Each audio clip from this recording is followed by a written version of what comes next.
Yo, Chris from Fading Hour here. Today I am going to be doing a rig rundown on our playback / in-ear monitoring rig. The whole thing is in one box, and the best thing about our in-ear monitoring rig is that it's small, it's light, and it's cheap. We put a lot of time and effort into building this. A lot of time spent watching other people's YouTube channels such as Scott Uhl. I think spending all that time has just made the end product really, really simple for everyone to use. And I don't have to set everything up, more importantly. Everyone can get up on stage and just do their thing. It's really obvious as to where everything plugs in. It only takes 2 minutes to set up and we're rocking and rolling. Let's check it out.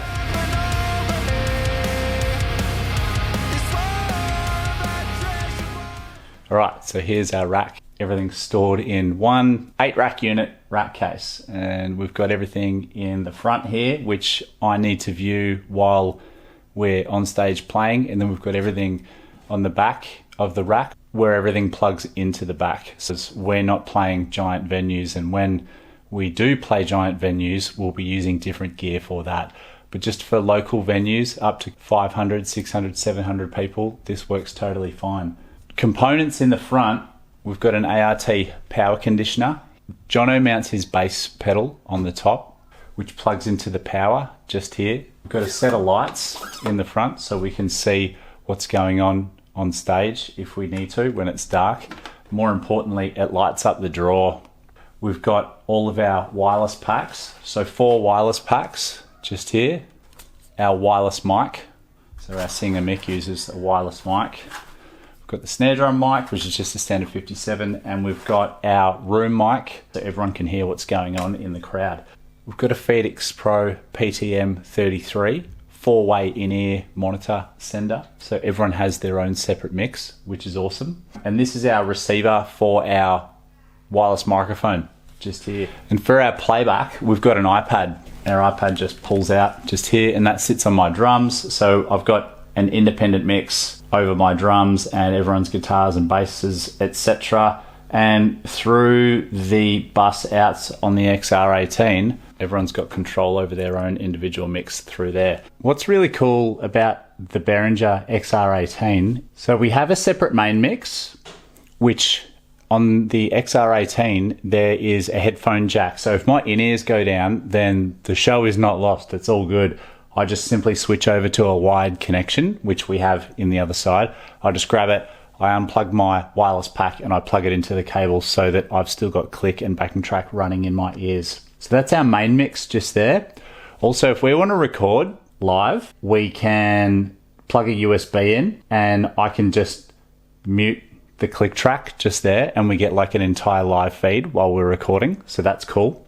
We've got bus 1, which that is the singer mix. Individual mix. He's got no drums in there. It's all vocals and bass and guitar. Jono's mix, which is right there. So he's got a little bit of drums, a couple of different bits and pieces in there. We've got Pete's mix. Pete's got no drums, just a bit of overheads and his guitars. And we've got my mix just there, which is basically a mirror image of the main mix. So while we're playing along, you know, if I want a little bit more guitar, I can turn the guitar up and down just on the iPad. If I want a little bit more bass, I can just turn it up and down. Clicks, kick, whatever it is. And then we've got our vocal effects here. So, because we run our vocal effects independently from what's going on in front of house, I can change the amount of reverb that I've got on both mix and my microphone, which is really cool. For our backing tracks, we use a program, an app called Stop and Go. So everything is in Stop and Go, all of our songs just there. I think one of the really important things to note is that it doesn't matter what we change in our mix on our iPad and through the XR18, that it runs completely independent from the front of house. So we can have whatever effects, whatever levels, we can adjust the gain, the compression, the EQ, we can adjust whatever we want on here, and it doesn't affect what's coming out of front of house, because that is a completely different send, which is on the back of the box. Let's take a look at the back of the rack.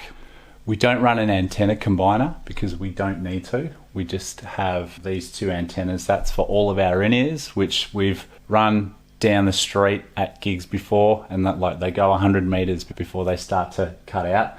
We run, which is super important, a separate modem in this box, so we don't use the antenna on the back of the Behringer. The reason why we have a higher powered modem rather than using the onboard unit is because it's quite easy to experience dropouts with the Behringer unit. So if you upgrade the modem, then there's less chance of you getting dropouts when you need it on stage. And then everyone else has really easy access of control over their own individual mix rather than me or the sound guy having to come and do it with an iPad. We run a separate remote line for Ethernet through to the front of the case, which has got a modem inbuilt, so that we have got our own Ethernet connection on stage, and it's heaps stronger. These are a bit iffy running them like this. So it's a pretty light box. It only weighs about 16 kilos. We wanted to use this as storage as well. We thought a really good idea was to put all of our microphones, which are really easily accessible. All of our microphones are in the lid. So the lid comes off right at the kit. We just grab all the mics, we just plug everything in. Now, to get the sound from the microphones into this, I've just made 2 custom looms with XLRs. So one does kick, snare, Tom 1 and Tom 2, and the other XLRs does the floor tom and the 2 overheads left and right, and they just go, one loom plugs into here, the other loom plugs into there. So it takes us about 2 minutes to set the whole thing up. That's with me setting my drums up on stage, our sound engineer running these looms just here, and the singer and our bass player just running the looms onto the drums and putting the mics on there. Super simple. To explain how we split the signal from the mixer, which is controlling our in-ear feed, to how we split the signal which goes to the front of house, we have these Behringer splitters. They're both 8 channels each, and we use the top one is just for the drums, and the bottom one is for the backing tracks, the bass, the guitar, the microphones. We have 2 sets of looms, and these just run to the stage box, which goes to front of house. So that's the drums just there, and that's everything else. And the stage box is usually right next to my drums. I'm gonna put a little video on screen of how they're all split and how we have plugged it all into the back of this. You can see the inputs which plug into the front here, and then on the back of the units is where it splits. So you can see each color of the actual split, which goes to the front of house, and you've got another section of these colored cables just here, which go to our mixer, giving everyone complete independent control. The good thing is, if everything was to go to hell, we still have an independent send from these splits going to front of house, so we could still play and sound would still come out. This system is not perfect. We have to assume as a band, Fading Hour as a band, a certain amount of risk in running a system like this. For example, we have one receiver for all of our in-ears, and even though it has got 4 separate sends, it's got 4 separate antenna points, if this goes down, then the whole band has got no in-ears, which is why, to mitigate the risk, we've got a USB which gives us an automatic setup of our foldbacks, so no one would have in-ears, and we would just be going old school. Like I said before, I would just plug straight into the iPad, straight into the back of the Behringer. Issue number 2 is kind of a funny one. Someone wrote to me in the comments on our Instagram, what happens if the whole thing powers down or it powers off? If the whole thing powers down, that means that the power's gone off, which means that nothing's going to work anywhere anyway. Number 3, what is the risk that because we're running close banded in-ear monitors that we can't find channels wherever we are? So that's a good question too. Luckily, there's a fair amount of control on it. And if worst comes to worst, the bass player got on stage and he couldn't get a clean channel, or something happened during the set and he got heaps of interference or dropouts or whatever, he could then come over and push my mix, and he could hold his pack in front of it because it's infrared, and then he could instantly change to my mix, which is going to get him out of trouble.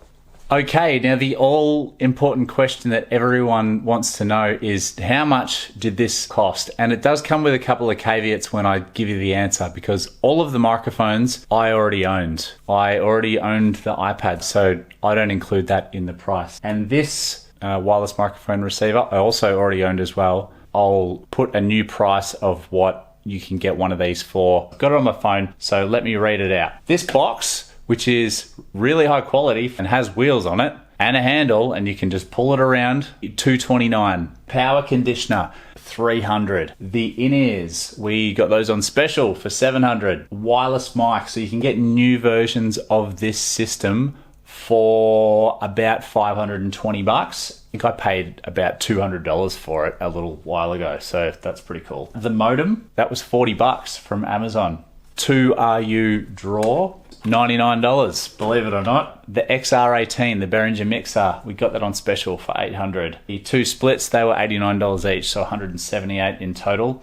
The blank panel on the back, I didn't buy a panel that had pre-drilled holes in it because they were about $139. So I just bought this blank panel, no holes in it, just drilled my own holes in it. That cost $22, so a saving of $100. For all of the cables, I bought the cables for $480. And most of those cables we bought off AliExpress. I went into a shop in Melbourne in the city and asked, hey, how much is it for just the 30 centimeter connectors? And they're like, oh, they're $19.95 each, so $20 each.